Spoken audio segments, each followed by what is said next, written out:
기도하시겠습니다. 사랑의 하나님 아버지, 은혜와 사랑을 감사를 드립니다.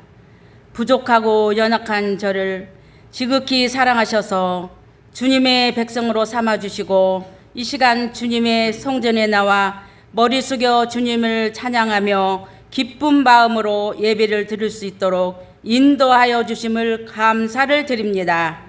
사랑의 하나님, 지난 한 주간 살면서 알게 지은 죄 모르게 지은 죄 이 시간 다 용서하여 주시옵시고 이 시간 저희 심령들 위해 말씀과 은혜로 채워 주시옵소서. 모든 기도 간구를 들으시고 응답되는 시간이 되게 하여 주시옵소서. 사랑의 하나님, 봄을 맞이한 지가 얼마 안 되었는데 벌써 9월 가을이 다가왔습니다. 하나님의 사랑과 보호하심으로 감사한 가운데 풍성한 열매가 맺을 수 있도록 축복하여 주시옵소서. 사랑의 하나님, 지금까지 저희 성화교회를 사랑하여 주심을 감사를 드립니다. 이 시간 기도하옵기는 각 가정에 어려운 문제가 있다면 이 예배를 통하여 다 회복되고 일터가 회복되고 건강이 회복되게 하옵소서. 또한 각 기관들을 붙드셔서 심령에 늘 새로운 소망과 새로운 능력을 허락하시고 청지기 사명을 잘 감당할 수 있도록 도와주시옵소서. 사랑의 하나님, 예배를 위해 열과 성을 다하여 찬양을 위해 수고하신 찬양대원들을 축복하여 주시고 이 모양 저 모양으로 봉사하시는 손길들에게도 축복하여 주시옵소서.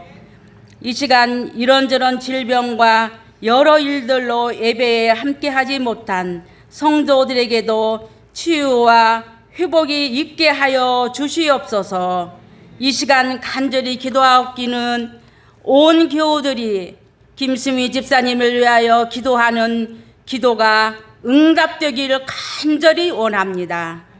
이루어 주실 줄 믿고 감사하며 오늘 또 단위에 세우신 단임 목사님 강한 팔로 붙드셔서 한 주간의 사역을 감당하실 때마다 건강하신 가운데 피곤치 않게 하여 주시고 하나님의 귀한 말씀을 대언하실 때마다 생명력이 넘치는 말씀을 선포하게 하시고 저희가 생명의 말씀 앞에 변화되는 새로운 역사가 일어나게 하여 주시옵소서.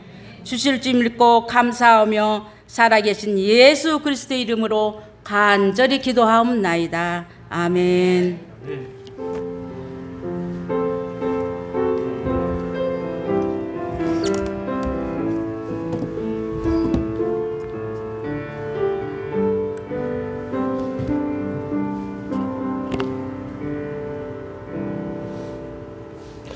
오늘 하나님의 말씀은 다니엘서 1장 17절 말씀 한 절만 같이 읽겠습니다.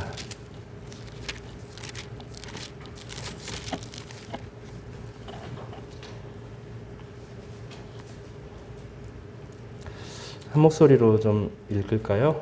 시작.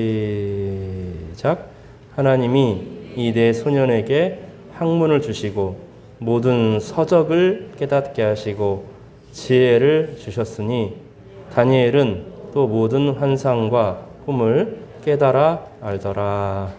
아멘. 오늘 말씀 전하기 전에 순서를 좀 잠깐 먼저 진행하는 게 좋을 것 같아요. 지난주 우리 한 달 동안 성경 읽읍시다 이렇게 이야기했는데 여러분들이 성경을 좀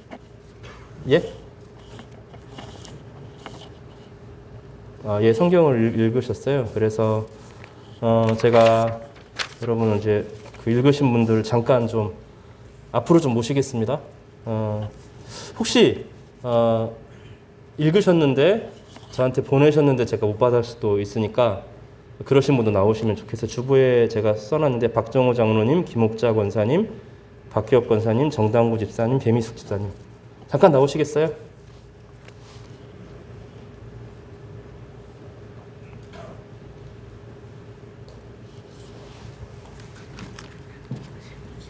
예?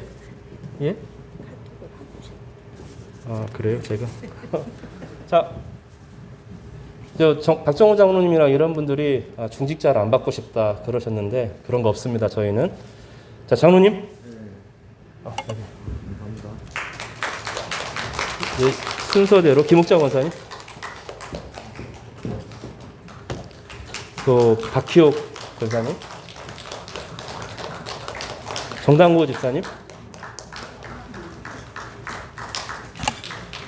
배미숙 집사님.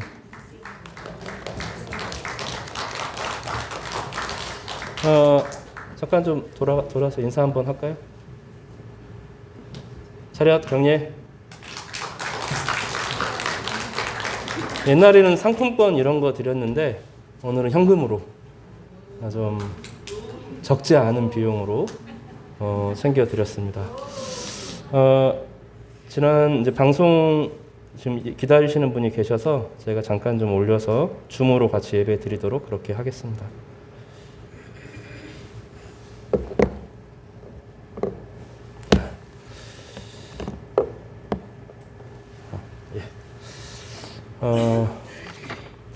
저희가 이제 8월에서부터 죄송합니다. 지금 한 몇 달이 걸칠 건데 그 기간 동안에 저희가 이런 주제를 다룹니다. 한번 따라서 해볼까요? 대각성의 시대 하나님의 선물. 이제 부제로는 따라서 해볼까요? 새로운 청년들이 온다. 여러분 한 사람 한 사람을 제가 청년으로 대우하고 또 여러분 한 사람 한 사람의 진리와 성령으로 새로워지는 그런 계기가 되면 좋겠다라는 말씀으로 하고요. 이 시대를 저는 다니엘 시대로 규정하고 멸망의 시대가 아니라 절망과 새로운 희망의 중간 다리로 해석하고 그래서 이 시대를 역사의 끝으로 보는 것이 아니라 새로운 역사의 출발로 보여집니다. 특별히 다니엘서를 묵상하고 예레미야서를 묵상하고 이 과정 가운데 지금 이 모든 역사의 종말을 사람들이 이야기하거든요. 생각보다 많이 심각합니다. 인류세라고 하는 이제 그런 시대로 지금 많은 사람들이 지금의 시대를 이해하려고 하는 사람들이 있어요. 그리고 인간이 꼭 지구의 중심이 될 필요가 있느냐? 요즘의 과학자들은 그래요. 인간이 꼭 지구상에 있어야 될 필요가 없고 그냥 한 시대가 끝나가고 인간이 잠깐 살았던 시대를 규정하면 지금 이 역사도 그냥 멸망을 받아들이자라는 쪽으로 말이 안 되는 것 같지만 그렇게 해석합니다. 그렇게 해석하는 이유는 이미 역사는 끝났다라고 보는 거죠. 과학적으로 이 물이 전체적인 기후 온도가 이미 어느 정도 지나갔고 조금 있으면 브라질 아마존이 다 탈 거라는 거죠. 그 열기를 통해서 다 타게 되고 여러 곳이 망가지게 되면 인간은 더 이상 이 지구에 살아갈 수 있는 자격을 상실하고 그 생명력을 잃어버린다 하는 것이 과학자들의 많은 사람들의 생각입니다. 훨씬 더 비관적으로 보죠.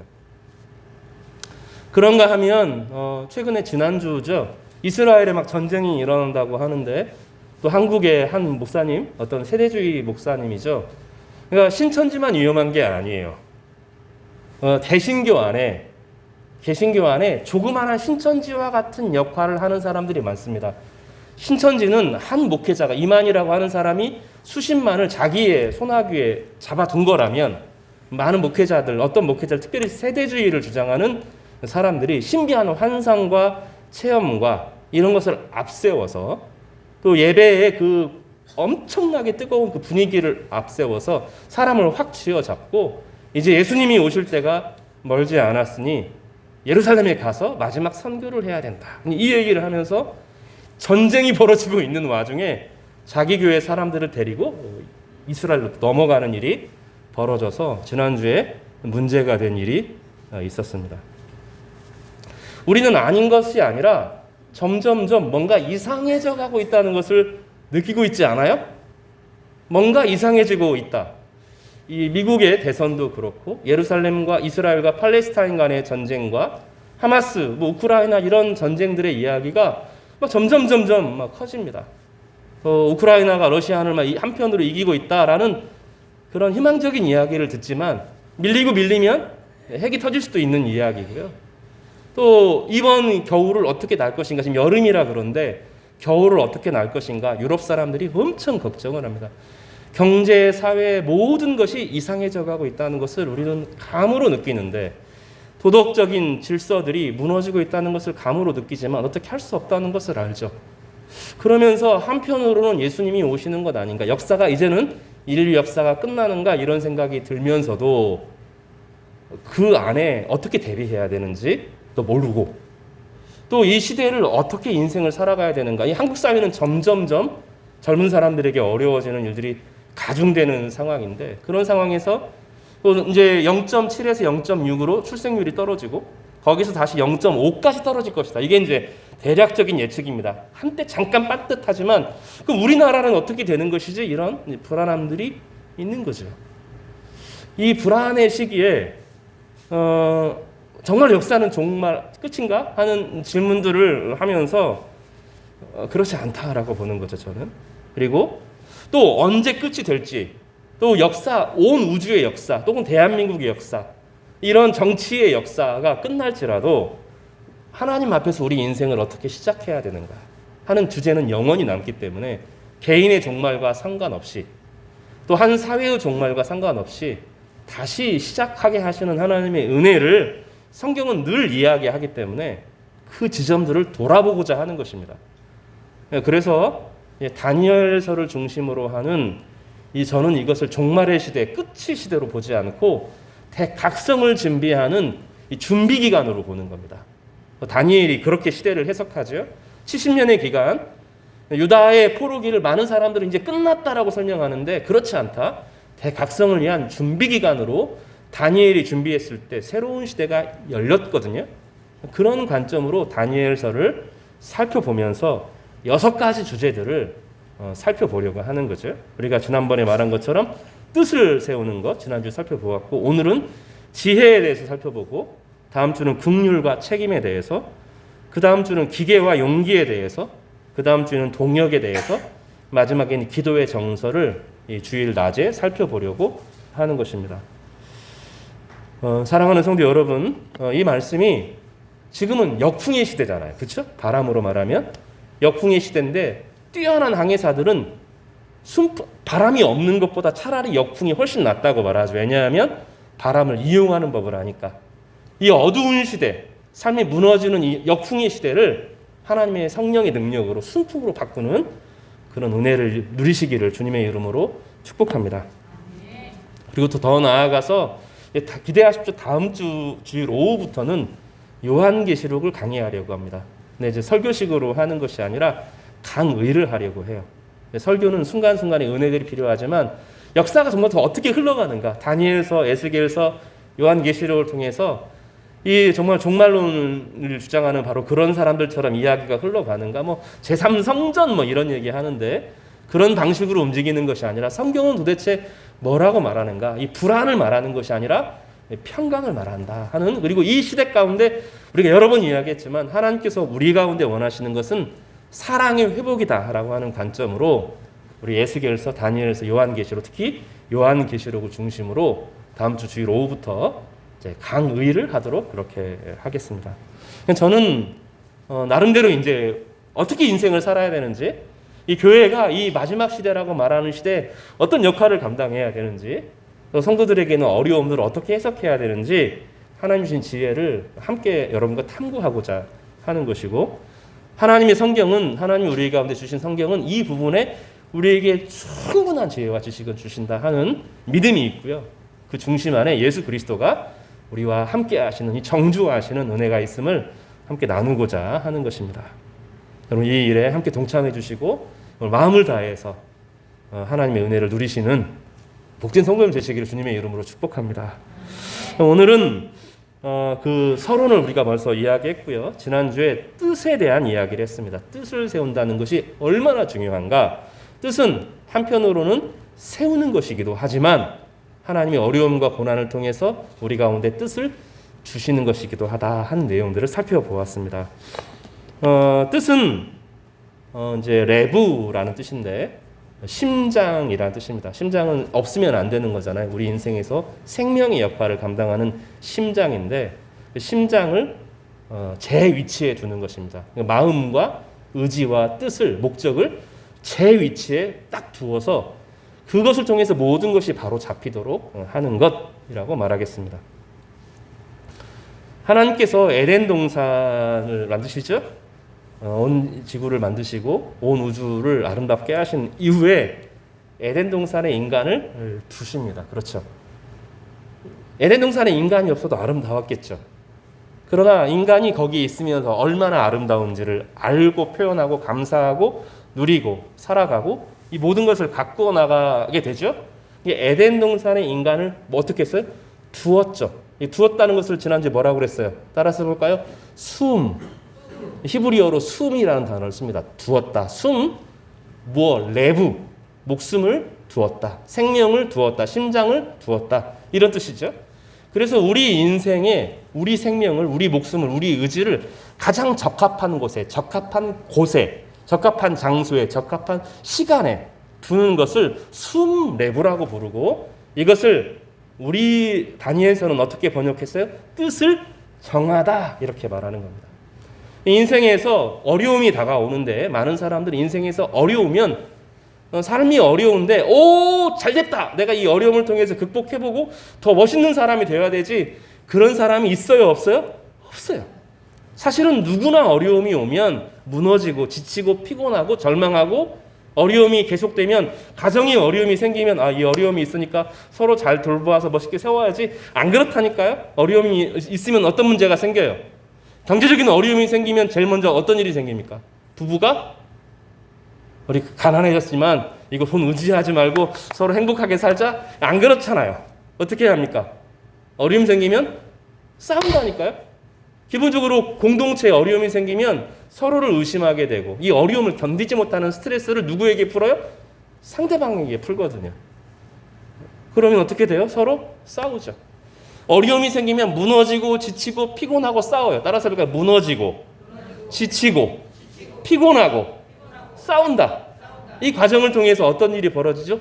약해지는 겁니다. 사람들은 어려움을 겪으면서 누구나 다 약해지는 거예요. 근데 다니엘은 아니었어요. 다니엘 같은 사람은 이 어려움을 통해서 흩어졌던 갈기갈기 여기 좀 마음이 두어지고 저기 마음 돈에 시간에 저 사람에게 뭐 여기저기 흩어졌던 마음을 하나로 싹 모아서 하나님 앞에 드리도록 한 거죠.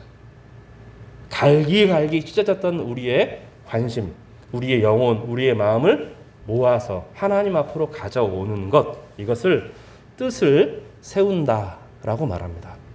그럴 때 어떤 일이 벌어집니까? 혈당 쇼크와 같이 온갖 잠깐은 좋지만 순간적으로 피곤하고 지쳐있는 우리의 삶이 정상적으로 운행하기 시작합니다. 운행이란 단어는 그런데 순환하기 시작하고 거룩한 정서를 따라서 순행하기 시작하는 일이 벌어집니다. 그렇다면 이제 오늘은 이 뜻을 정한 이 사람에게 하나님께서 어떻게 하셨는가 하는 내용을 살펴보려고 해요. 1장 8절에서부터 그런 일이 벌어졌죠. 다니엘은 뜻을 정했습니다. 그래서 왕이 우상에게 절한 왕이 이 권력을 유지하기 위해서 자기보다 높은 권력을 자기의 소유물인 것처럼 주장하는 방식으로 권력을 유지했죠. 항상 고대의 왕들은 신을 대리하는 사람으로 존재했습니다. 그래서 종교의식이 커지면 커질수록 종교의식이 장엄해지면 장엄해질수록 그거를 집행하는 사람의 권력이 어떻게 해요? 커지는 거죠. 그런 방식으로 이 바벨론의 느부갓네살 왕도 권력을 쥐고 있었습니다. 그리고 이 권력을 과시하면서 느부갓네살은 그 자기가 우상에게 절하는 음식을 누구에게요? 이 자기가 데려온 포로로 잡은 전 세계 사람들의 젊은이들에게 먹도록 요구했던 것입니다. 그러나 다니엘은 맞서기로 결심했고 세상의 모든 것은 오직 하나님께만 속한다고 고백하는 행동들을 왕이 주는 포도주와 왕이 주는 음식을 거절하는 것으로 표현하기로 작정한 것입니다. 이 과정은 쉽지 않았습니다. 중간 관리자인 관리자를 설득하는 일이 필요했고, 또 중간 관리자가 왕을 설득하는 과정이 필요했고, 실제로 그 모든 과정에서 왕이 준 음식을 먹지 않음에도 불구하고 훨씬 더 건강한 모습으로 자기를 증명해야 했습니다. 그리고 하나님께서는 여기서 동일하게 뜻을 세운 사람들에게 주신 놀라운 섭리가 주어지는데, 은혜라는 말을 쓰고 있어요. 우리 구절을 한번 보겠습니다. 같이 구절 전체를 읽어보겠습니다. 시작. 하나님이 다니엘로 하여금 환관장에게 은혜와 긍휼을 얻게 하신지라. 나중에 이제 은혜와 긍휼은 하나님 백성의 되게 중요한 자질로 표현되는데, 하나님 자신이 은혜와 긍휼을 베푸시고 다시 시작하려고 하는 하나님의 백성들을 언제든지 다시 새롭게 하시는 능력이죠. 이것을 베풀어 주십니다. 이게 다니엘서 전체에 흐르는 놀라운 정서인데, 환관장이 다니엘에게 은혜를 베풀고 긍휼을 베풀었다고 했지만 그 배후에 누가 있는 거예요? 하나님의 호의가 있는 거죠. 이 하나님의 호의는 대단히 중요해요. 예레미야서에서는 이것이 막혔고, 에스겔서에서도 이것이 막혀 있는 상황인데, 또 그동안 성전과 조상과 또 아브라함의 자손이라는 것과 이런 모든 것들을 의지했던, 영적인 체험을 의지했던 이 사람들은 하나님의 호의 밖에 있었던 사람이지만, 지금 여기서 가장 연약한 사람들, 세상에서 버려진 것 같은 다니엘과 사드락과 메삭과 아벳느고의 신앙 고백 가운데 하나님의 은혜와 긍휼이 함께 하고 있는 것입니다. 이 성도들에게는 이게 너무너무 중요한 일입니다. 세상 전체가 내 편인데 하나님이 내 편이 아닌 경우가 있어요. 모든 조건들이 다 이루어지는데 하나님과의 관계가 어그러져 있는 상태에서 뭔가 좀 불안한 상태에서 일이 진행되는 경우들이 있거든요. 일이. 근데 어떤 경우에는 세상 전체가 모든 것이 적대적이에요. 모든 사람들, 환경과 조건이 다 적대적인데 어느 날 하나님과 오래 교제하는 사람에게 나타나는 놀라운 것이 있는데, 하나님이 나를 사랑하시는 것 같은 이 평강을 누리게 되는 거죠. 이게 참 놀라운 일이에요. 세상 전체를 다 가진 것 같은데 그게 없는 경우들이 있어요. 이 사람도 나에게 잘하는 것 같고 저 사람도 나에게 잘하는 것 같고 기회도 막 열리는 것 같고 다 좋은데 뭔가 마음이 막 불안불안한 것입니다. 근데 어떤 사람은 모든 것이 적대적인데 마음 가운데 하나님이 나를 딱 붙잡고 있는 그런 마음의 확신을 가질 때가 있죠. 근데 그것이 처음에는 하나님과 나의 관계인데 이 관계가 흘러 넘치기 시작하더니 한 사람 옆에 있는 사람들을 설득하기 시작합니다. 내 안에 불안감이 사라지게 되고 내 주변에 있는 사람들 안에서 하나님의 평강과 자비가 나에게 다시 돌아오는, 이것을 얼굴빛을 비추신다 이런 표현을 써요. 하나님께서 나에게 얼굴빛을 비춰주신다 이런 표현을 쓰는데, 그런 역사가 다니엘과 세 친구들에게 나타나게 되었던 것입니다.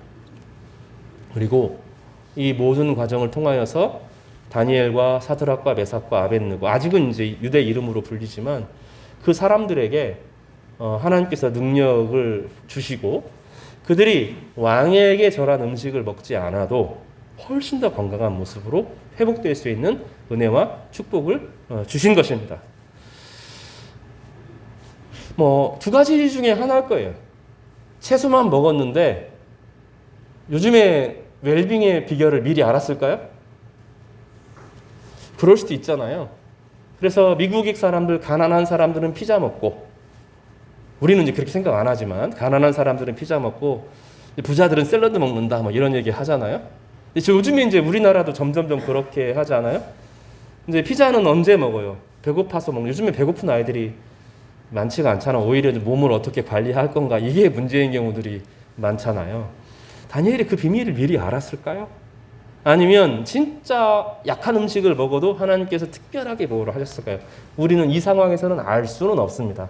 그러나 이 모든 과정, 테스트하는 모든 과정에 하나님께서는 이 환관장을 설득하셨고, 또 환관장의 말을 통해서 왕을 설득하셨고, 그리고 음식을, 약한 음식, 좋지 않은 음식을 먹었음에도 훨씬 더 건강하도록 하나님께서 특별한 은혜를 주셨습니다. 뜻을 세울 때 이런 역사가 일어납니다. 제가 오늘 청소년 때 설교 시간에도 이야기하고, 또 설교 오늘 여러분과 이야기할 때도 이야기했는데, 여러분 범선을 여러분 운행하는 항해사 혹은 선장이라고 여러분이 생각해 보시길 바랍니다. 한 100m, 200m 뭐 이런 거리는 노를 저어도 되겠죠. 근데 한 5km 뭐 요 정도도 뭐 어떻게 갈 겁니다. 약조건이 있어도. 근데 한 500km, 1000km, 2000km 이런 긴 항해를 하려고 하면 노를 저어서는 안 되죠. 범선에 있는 사람들은 그러면 이제 돛을 이용해서 여행을 합니다. 돛을 가지고 여행하는 사람들에게 가장 위험한 게 뭡니까? 적절한 때 바람이 그치는 겁니다. 참 놀라운 일인데 순풍이면 좋겠죠, 그렇죠? 순풍이면 훨씬 빨리 가니까. 근데 역풍이면 어떻게 합니까? 아, 이건 큰일 났다. 역풍이 분다. 그렇게 생각하지 않습니다. 돛이 여러 개거든요. 역풍을 이용해서 받아들여서 이 저항을 최소한으로 하고 방향을 다른 돛의 바람을 옮겨 실어서 그 역풍을 뚫고 사선으로 쫙 가는 거죠. 바로 이런 역사가 일어난 겁니다. 우리가 내 인생에 뜻이 없을 때가 제일 위험합니다. 그러니까 하나님 앞에 뜻을 세우면 어떤 일이 벌어집니까? 때로는 순풍하기도 하죠. 하나님과 방향이 맞으면 순풍하기도 합니다. 그러나 내가 하나님 앞에 온전한 뜻을 세웠다 하더라도 세상이 나에게 반대할 때가 있어요. 환경과 조건이 반대할 때가 있습니다. 그런데 그 가운데 어떤 일이 벌어지죠? 성령께서 내 안에 역동적으로 움직이시기 시작합니다. 힘을 더하시고 권능을 더하시고 그 어려움을 뚫고 나갈 수 있는 힘을 주시면서 그 역경을 통과하고 나면 기술이 늘고 능력이 늘고 재능이 늘고 근력이 생기죠. 운동할 때 여러분 생각해 보세요. 진짜 운동하는 사람들은 나보다 더 무거운 것들을 자꾸 들죠. 자꾸 무거운 것을 들고 나가면 실제 운동할 때는 훨씬 더 잘하게 되잖아요. 예전에 이제 일본 탁구에 관심이 있어서 요즘에 저희 남자분들이 탁구를 좋아하잖아요.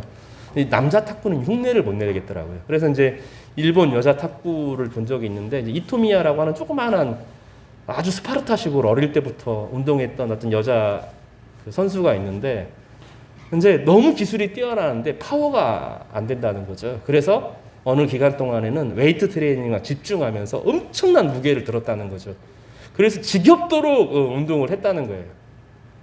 신유미 선수가 이제 그런 선수들이랑 대결하면서 딱 지고 나서 억울하게 졌다. 절대로 그런 소리 안 하잖아요. 왜냐하면 그 무게를 견뎌보고 얼마나 힘든가를 안 거거든요. 그 0.1mm의 그 파워를 실어내는 거, 0.1kg의 파워를 그 조금의 속도를 더하는 파워를 실도록 얼마나 많은 웨이트 트레이닝을 해야 되는가 아는 거죠. 그런데 그 내 몸을 거스리는 일들을 통해서 사람은 어떻게 돼요? 더 나은 기술과 더 나은 힘을 발휘하게 되죠. 그러니까 하나님은 우리에게 순풍만 주시지 않습니다. 그리고 특별히 하나님 앞에 뜻을 세울 때 내가 하나님의 영광을 위해 살아가고 이 역경의 시대를 역경과 절망과 좌절과 왜 하나님은 나에게 이런 어려움만 주시는가 이런 방식으로 약해지는 것이 아니라 이 시대를 하나님의 영광을 위해 사용하는 시기로 사용하겠다라고 결심을 하게 되면 항상 이제 기도하고 결심했으니 길이 열릴 것이다 이렇게 생각하는데 아니라는 거예요. 대결해야 될 문제들이 생기고 반대하는 일들이 생기고 그 문제를 뛰어넘어서 자신을 증명해야 될 때가 온다는 거죠. 다니엘은 그 일들을 한 것입니다. 그리고 하나님은 그들이 무거운 역사의 짐을 짊어지려고 할 때 은혜와 긍휼이라고 하는 하나님의 선대하심, 하나님의 호의를 통하여서 그들을 이끌어 주시고 새롭게 하여 주셨던 것입니다. 오늘 본문을 보면 하나님께서 이들에게 그것만 한 것이 아니죠. 17절을 좀 같이 읽어보겠습니다. 시작. 하나님이 같이요. 1장 17절 시작. 하나님이 이 내 소년에게 학문을 주시고 모든 서적을 깨닫게 하시고 지혜를 주셨으니 다니엘은 또 모든 환상과 꿈을 깨달아 알더라. 여기 보면 여러 가지가 나오는데 따라서 학문을 주시고 서적을 깨닫게 하시고 지혜를 주시고 꿈과 환상을 깨달아 알더라. 4단계의 축복을 주시죠. 서로 유사하지만 연결되어 있지만 약간의 차이들을 설명합니다. 오늘 그 모든 것을 다 설명하고 싶지는 않고요. 어쨌든 다니엘에게는 하나는 학문을 알게 하셨다. 두 가지만 이야기하겠습니다. 학문을 알게 하셨다. 따라서 학문을 알게 하셨다. 지혜를 주셨다. 앞에 것을 합쳐서 여기 학문을 알고 서적을 깨닫게 하시고 하는 것을 보통 범주로 이야기하면, 현대적인 범주 또 성경적인 방식으로 설명하면 이렇게 설명할 수 있습니다. 따라서 해볼까요? 지식을 깨닫게 하시다. 지식입니다. 지식. 두 번째는 지혜를 주시다. 그러니까 지식과 지혜, 이 두 가지로 그렇게 설명할 수 있습니다. 사실 성경은 지식과 지혜, 명철, 깨달음, 슬기 되게 다양한 말로 이것들을 설명을 해요. 그리고 각각의 의미들이 있는데 이것들을 서로 섞어서 사용합니다. 그러니까 지식이 있는 말, 지식과 지혜가 꼭 구별되는 게 아니고, 또 지혜와 지식이 꼭 좋은 의미로 사용되는 것도 아니에요. 교활한 사람 있죠. 교활하다. 남을 잘 속인다. 그 사람도 성경에서는 똑같은 히브리어를 써요. 똑같이 지혜 있다 이렇게 쓰는 거죠. 그러니까 지혜와 지식은 그 자체만 가지고는 뭐라고 할 수 없고, 그 지혜와 지식을 무엇을 위해서 어떻게 쓸 것인가, 이것까지 이제 포함할 때 하나님의 온전한 지식이 됩니다. 그러나 모든 교활함, 부정적인 것이 아니라 모든 상황을 대처하고 넘어설 수 있는 모든 능력은 하나님에게 속한다. 이게 성경의 기본적인 전제입니다. 지식이라고 하는 말은 보통 비나라는 한 히브리어를 씁니다. 학문의 경험의 축적 등을 의미하는 말이고요. 구약에서 한 37번 이상, 한 50번 정도까지 사용됩니다. 우리가 성경에서 많이 사용하는 지혜라는 단어는 여러분 익숙한 말이에요. 따라서 해볼까요? 호크마. 다시 호크마. 이 단어는 좀 기억하시면 좋겠습니다. 깨닫는다, 활용한다, 문제를 해결한다. 무엇이, 그리고 궁극적인 지혜는 따라서 해볼까? 이게 제일 중요한데, 무엇이 가치 있는지 안다. 무엇이 가치 있는지 아는 거예요. 예를 하나 들어보겠습니다. 오늘 손흥민 선수가 아마 저녁인가 또 축구 시합한다 그러더라고요. 손흥민 선수가 축구장에 가고 있어요. 잠깐 멈추 신호등에 멈춰 있습니다. 진짜 그랬다는 게 아니라 예를 드는 거예요. 잠깐 이제 멈춰 있는 거예요. 근데 옆에 있는 사람이 자꾸 시비를 걸어요. 지금 만약에 비싼 포르쉐 뭐 이런 몇억 차, 몇십억대 차를 이렇게 끌고 가고 있는데 옆에 차가 와가지고 뭐 차 어쩌고 저쩌고 뭐 막 하면서 내 차가 네 차보다 좋아 막 하면서 손흥민이 반응 안 할까 내려가지고 백미러를 딱 깼어요. 그러면 손해를 봤어요, 안 봤어요? 손흥민이 봤죠. 근데 그냥 가요. 왜 그냥 갔을까요? 지금 뭐가 있어요 앞에? 오늘 축구 시합이 있거든요. 몸도 풀어야 되고 감독 전술도 들어야 되고 마음 쓸면 안 되죠. 뭐가 중요해요? 손흥민에게는 지금 포르쉐 문짝 하나, 몇억짜리 문짝 하나 깨진 거 요거 하고 지금 경기에 나가는 거하고 무엇이 중요해요? 경기 나가는 게 중요하죠. 그러니까 뭔가 진짜로 중요한 것을 알면 내가 나에게 손해가 끼치고 어려워 보이는 것에 마음을 안 쓸 수는 없겠지만 덜 쓰겠죠.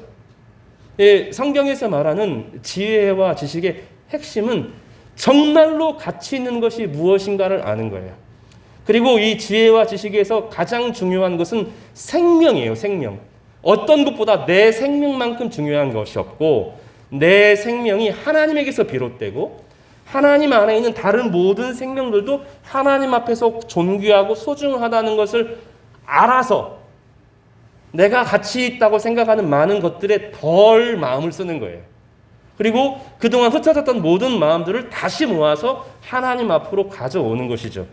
그래서 잠언 3장과 4장에서 여러 가지로 나오는데 생명의 근원이 하나님에게 있다.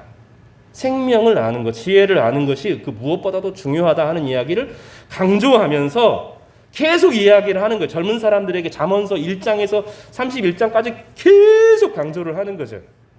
지혜가 중요한데 모든 지혜의 근원에는 하나님을 경외하는 것이다. 하나님을 경외하는 것을 알지 못하면 세상의 모든 것은 헛되다. 왜냐하면 자기 생명을 파괴하는 것이기 때문이다 라는 거죠. 이게 성경 전체의 일입니다. 그러나 보통 지식은 학문을 축적해서 똑똑해지는 것을 말하지만 지혜는 그것을 활용하지 못하면 쓸데없는 거라는 거예요. 지식이라는 게. 그래서 지혜는 단지 지식을 쌓아 넣는 것이 아니라 그것을 활용해서 실제로 문제를 풀어가는 것을 지혜라고 불러요. 그러니까 지혜는 그래서 어려운 거예요. 내가 여기에 투자를 해야 되는지 여기에 투자를 해야 돼. 이 사람을 믿어도 되는지 안 해도 되는지. 사람은 괜찮은데 이 구조 가운데서 이 상황과 환경들을 뛰어넘어서 다른 일을 해야 되는지, 내가 이 직장을 계속 해야 되는지 말아야 되는지, 이 사장이 자꾸 못되게 가는데 확 들이받는 게 좋은지, 지금 참아야 되는지, 들이받다가 나까지 깨지는 것인지, 아니면 개혁을 가능하게 하는지, 아니면 개혁이 불가능해서 나가 죽는지, 이 모든 것을 통해서 선하게 모든 것을 이끌어가는 능력을 지혜라고 불러요. 하나님께서 우리 가운데 주시는 것은 지식과 지혜 다 주시는 거죠. 많은 사람들은 지식은 쓸모없는 것이라고 생각하고 지혜만 중요하다고 생각하는데, 다니엘서는 그렇게 생각하지 않죠. 이 모든 것이 어디에 속한 거라고 그랬어요? 지식과, 다시 말하면 하나씩 다시 봐요. 하나님이 내 소년에게 학문을 주시고, 이건 지식에 대한 이야기입니다. 서적을 깨닫게 하는 것도 지식에 대한 이야기죠. 서적은 타인의 기록을 읽고 타인의 역사와 기록과 그들이 살아온 모든 성취를 흡수하는 거죠. 깨닫게 하셔요. 그리고 지혜를 주십니다. 활용해서 사용하게 하시죠. 그리고 더 나아가서 인간이 알 수 없는 신비한 하나님의 영역을 알게 하는 것까지가 다 어디에 속하는 거예요? 하나님께 속하는 것입니다. 그런데 이 모든 것이 왜 필요합니까? 이 모든 것이 왜 필요할까요? 하나님께서 왜 다니엘에게, 이 친구들에게 이 지혜를 주셨을까요? 그 악한 시대, 바벨론의 그 강력한 시대, 모든 힘들을 굴복시키고 그 정치와 경제와 사회 문화의 정점에 있는 이 느부갓네살의 시대가 너무 악한데 그걸 이길 만한 능력이 없기 때문입니다. 한 번은 뜻을 세워서 이길 수 있다고 하지만 상황에 대처하고 풀어나가고 분별 있게 모든 것을 행동하고 이 모든 것을 하려고 하면 이것을 활용하고 이 시대를 분별하고 가장 중요한 것이 무엇인지, 그리고 실제로 그 지식을 가지고 어떻게 생존할 것인지를 하나님께서 이끌어 주셔야 되거든요. 그래서 하나님은 뜻을 세운 이 사람들에게 흩어진 모든 마음들, 깨어진 모든 것들, 상한 모든 것을 이제 더 이상 그 사람에게 두지 않고 그 상황에 두지 않고 그 두려움과 불안에 빠져있지 않고 그 모든 마음을 모아서 하나님 앞으로 가져온 이 사람, 자신의 모든 것을 하나님 앞에서 다시 시작하기를 원하고 하나님 앞에서 뜻을 세웠던 이 사람들에게 하나님은 자신의 모든 것을 드러내 보이시는 거죠. 그래서 하나씩 지식을 주시고 학문을 깨닫게 하시고 지혜를 주시고 또 남들이 알지 못하는 온 우주의 역사, 하나님에게 속한 특별한 계시들을 다니엘에게 주시기로 작정하신 것입니다. 따라서 해볼까요? 우리가 하나님 앞에 뜻을 세우면 하나님도 우리에게 지혜를 주신다. 그래서 뜻과 지혜는 쌍으로 이루어져요. 두 번째로 이 두 제만 좀 살펴보겠습니다. 예, 세 번째, 네 번째가 있지만 두 번째는 좀 간략하게 좀 정리하면서 오늘 예배를 좀 마치도록 하겠는데요.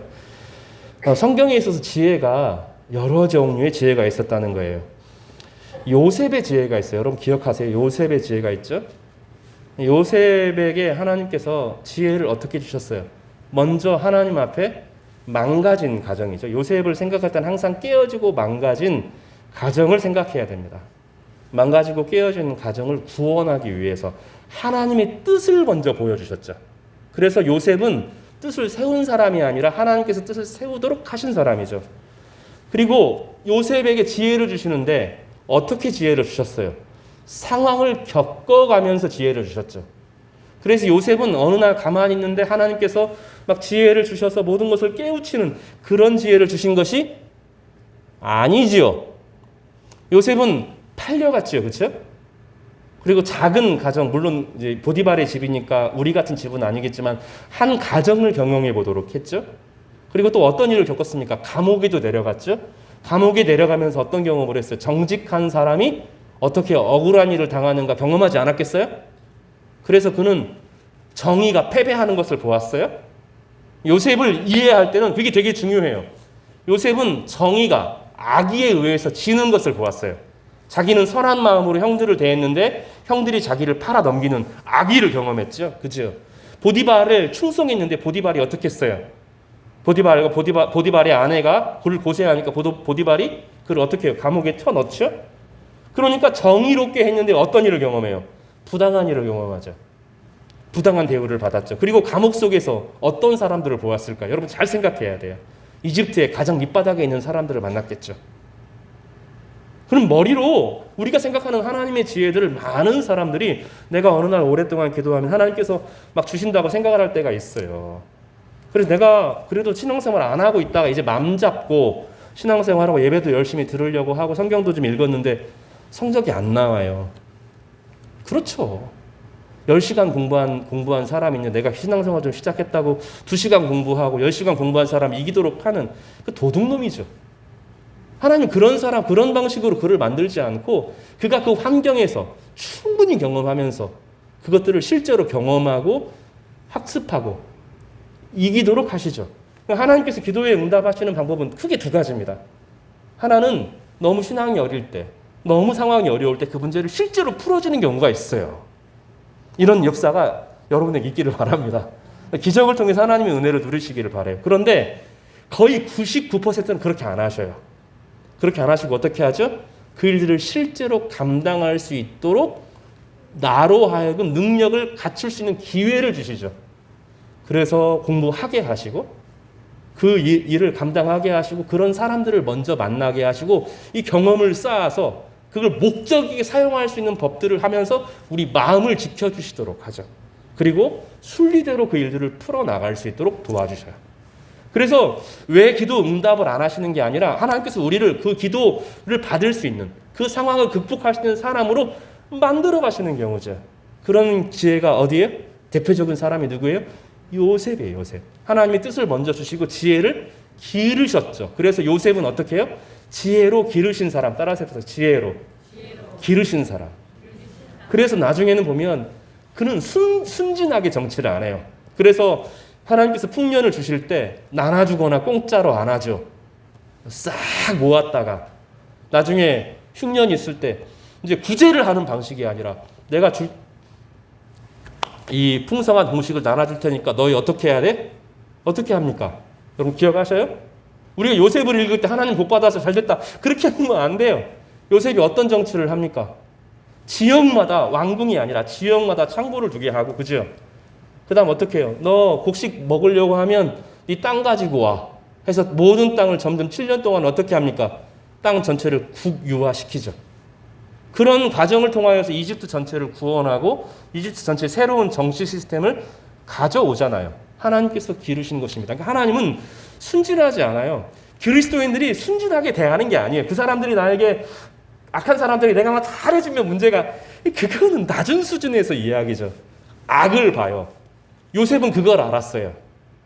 사람들이 얼마나 악할 수 있는지 상황에 의해서 얼마나 흔들릴 수 있는지 순진해가지고는 일이 안 된다는 것을 알았어요. 그래서 충분히 들어보고 충분히 환경하고 하는 거죠. 그러니까 믿음이 좋으면 그걸 잃어버려요. 내가 기도하면 다 풀릴 거라고 생각해요. 아멘 아멘 아멘 막 된다고 생각해요. 안 되잖아요. 안 되고 나서 하나님이 나를 안 지켜주셨어라고 말하는데 이거 바보죠. 그게 아니, 하나님의 대부분 역사는 그렇게 움직이지 않아요. 우리로 하여금 그 일들을 충분히 감당할 수 있는 존재가 되게 하시죠. 무게를 견디게 하는 것. 제가 여러 번 이야기하지만 영광의 무게를 견디는 사람. 그 사람은 책임을 질 수 있는 사람으로 우리를 빚어가시는 거예요. 요셉의 지혜는 그런 겁니다. 그런가 하면 이것이 구체적으로 드러나는 게 다윗과 솔로몬의 경우예요. 다윗도 골리앗을 죽일 때 골리앗을 죽일 수 있는 지혜는 가지고 있었지만 무엇은 없는 사람이었어요. 한 나라를 다스릴 만한 능력은 없었던 사람이죠. 성령 충만하다고 해서 어떤 사람이 모든 것을 다 하는 게 아닙니다. 순진한 겁니다. 성령 충만한 모든 문제를 해결하는 게 아니죠. 성령 충만은 이 그릇과 비슷해요. 보세요. 이 그릇이 두 가지를 비교하겠습니다. 비슷한데요. 얘가 좀 작아요. 얘가 조금 이 그릇이 좀 더 큽니다. 좀 더 작은 걸로 해야 되는데 요만한 그릇이 있다고 생각해 보세요. 이 그릇에 물이 꽉 잠겨 있는 거는 충만한 거죠. 근데 이 그릇에 절반이면 아직 절반밖에 안 찬 거죠. 근데 물의 양을 비교해 보면 얘가 많을 거예요. 그죠? 충만이라고 하는 것은 내 마음의 상태죠. 그러나 내 마음의 상태가 내 마음의 그릇이 작으면 물이 담길 수 있어요? 없어요? 없어요. 그러니까 다윗이 골리앗을 죽일 때 성령 충만했을까요? 안 했을까요? 성령 충만했죠? 그러나 그 마음의 그릇은 얼마였을까요? 간장 종지만 했다고요. 골리앗을 이길 수 있지만 사울 같은 사람을 감당할 수가 없죠. 그러니까 하나님께서는 그를 광야로 내몰아서 뭐 하시는 거예요? 마음의 그릇을 키우죠. 그래서 처음에는 혼자 다니죠. 나중에 아둘람의 사람들이 모여들어서 그 사람들을 다스리게 되오죠. 처음에는 아둘람과 300명의 사람들입니다. 나중엔 600명의 사람들이 되죠. 근데 아직 거기까지죠. 블레셋에서 오래 겪으면서 그가 바로 유다의 왕이 돼요? 못 돼요? 못 돼요. 그는 누구의 왕이 됩니까? 자기 가족의 왕이 되죠. 그리고 가족의 왕을 넘어서 이제 어떻게 유다 가문의 왕이 되죠. 그 다음 어떤 과정을 겪습니까? 북이스라엘 전체의 사람들이 수용하는 한 나라의 왕의 자격을 갖죠. 그러니까 충만은 우리는 늘 충만 생각하는 거죠. 내가 권능을 받으면 다 할 수 있다고 생각하는데 성경은 좀 다르게 이야기해요. 그로 하여금 성령이 충만하고 순수하게 성령이 부어져야 되지만 그는 자라야 되는 거예요. 하나님께서 우리를 계속 자라게 하시는 거죠. 또 다른 지혜가 나와요. 솔로몬의 지혜입니다. 그는 고난을 겪은 적이 있어요? 없어요? 없어요. 그런데 문제를 해결할 수 있는 능력을 받죠. 1000번의 제사를 통하여서 그리고 그가 하나님께 어떤 지혜를 구해요? 나라를 잘 다스릴 수 있는 지혜를 구하죠. 그럴 때 그는 초기에 어떤 지혜를 발휘합니까? 가장 낮은 사람들에게까지 관심을 기울이는 사람이었어요. 솔로몬이. 창녀의 이야기도 들을 수 있는 사람이었어요. 그러나 나중에 솔로몬이 어떻게 됩니까? 변질되죠. 그에게 어떤 과정이 없었던 거예요. 희생하고 섬기고 품어주고 아파하고 그 과정이 상실되죠. 그 과정이 그에게 없었죠. 그는 훨씬 낮은 위치에서 인생을 살았어야 했어요. 예전에 초기에 가장 작은 자들과 함께 했던 당시의 삶을 살았으면 그는 타락하지 않았을 겁니다. 그러나 그는 높은 사람들의 이야기, 왕들의 이야기, 왕녀들의 이야기, 다른 나라 사람들의 왕들의 딸들과 결혼하면서 높은 사람들만 어울리면서 고난이 아니라 높은 삶을 유지하는 처세술의 왕이 되죠. 처세술도 지혜는 지혜입니다. 그러나 무엇이 빠진 겁니까? 성령의 능력이 빠진, 거룩함이 빠진 지혜가 되는 것입니다. 그러나 많은 사람들이 무엇을 원합니까? 다윗의 지혜를 원하는 것이 아니라 솔로몬의 지혜를 원합니다. 어느 날 아침에 하나님께서 나에게 기적을 베풀어 주셔서 모든 것을 막 꿰뚫어 아는 지혜를 원하는 거죠. 로또의 번호를 막 알고 왜 하나님께서 능력이 있는데 이 로또 번호 안 가르쳐 주냐고 하는 방식이죠. 그것과 다를 바가 없어요. 우리가 로또는 사지는 않지만 그 다를 게 없어요. 왜 하나님께서 이것도 해결하지 못하십니까? 하나님 내가 왜 이것을 꿰뚫어 보지 못하게 하십니까? 그거 하면 안 된다니까요. 하나님이 수천만의 사람을 경험해 보지 않았겠어요? 수억 사람을 경험해봤잖아요. 하나님 주신 지혜를 제대로 쓸 수 있는 사람이 많지가 않아요.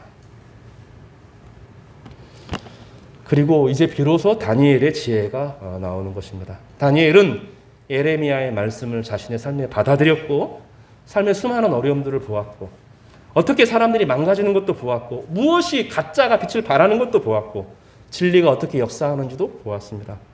그래서 그는 자신의 그 모든 것이 무너진 상황, 아무것도 없는 상황, 삶이 텅 비어 있는 상황. 여러분 우리 인생을 살다 보면 그 어둠을 만나요. 다 만나요.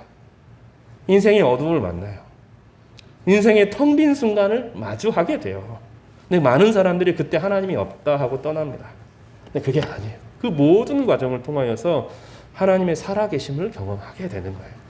그 비어있는 곳에 하나님이 찾아오십니다. 요셉의 가장 어두운 순간에 하나님이 찾아오셨던 것처럼 다니엘의 가장 어두운 순간에 하나님이 찾아오셨던 것처럼 다윗의 인생의 그 고난과 어려움과 상실과 두려움 가운데 하나님이 찾아오셔서 그를 새롭게 하셨던 것처럼 우리의 인생이 텅 비어있고 우리의 인생이 허무에 빠지고 우리의 인생이 실패로 점철될 때 그때 비로소 하나님이 드러나는 거예요. 왜냐하면 그동안 진리가 아닌 것이 진리인 것처럼 반짝반짝 빛나고 있었거든요. 그 모든 것이 다 꺼지고 났을 때에야 하나님이 비로소 보이는 거죠. 하나님이 찾아오는 게 아니고요. 늘 거기 계셨는데 내가 관심을 기울이지 않았던 거예요. 내가 그 음성을 듣고 싶지 않았던 거고, 내가 그 하나님을 경외하지 않아서 하나님의 능력이 내 안에 흘러들어오지 못했던 것입니다. 그러나 이제 다니엘은 하나님의 지혜를 받을 만한 준비가 된 거죠. 다니엘은 일생 동안 그 마음을 지킵니다. 다니엘이 그 점에서 독특해요. 이 다윗도 그렇게 못했고요. 솔로몬은 어림도 없었고, 요셉도 중간에 좀 흔들리는 지점이 있는데, 이 다니엘은 처음부터 끝까지 뜻을 세우고 하나님과 동행하는, 하나님을 경외하는 인생을 살아갑니다. 말씀 정리하겠습니다. 지금은 정치, 경제, 사회, 문화 모든 것이 우리에게 역풍입니다. 점점점 어려워질 겁니다. 쉽게 낙관할 수 없습니다. 정치가 쉽게 나아지지 않을 겁니다. 경제가 쉽게 나아지지 않을 겁니다. 영적인 분위기가 쉽게 나아지지 않을 겁니다. 그러나 하나님은 이 실패의 순간, 비어있는 광야와 같은 이 순간에 하나님의 사람들을 다시 만나시고, 하나님 앞에 뜻을 세운 사람, 흩어진, 상한, 무너진 그 모든 마음을 하나님 앞에 중심에 둔 사람들에게 찾아오셔서 내가 여기 있다 말씀하시며 하나님의 지식과 지혜와 하나님의 마음을 우리 가운데 주실 것입니다. 여러분, 이 다니엘서를 묵상하면서 하나님 앞에 뜻을 세우고 하나님이 주신 지혜로 새로워지시는 귀한 성도 되시기를 주님의 이름으로 축복합니다. 기도하겠습니다.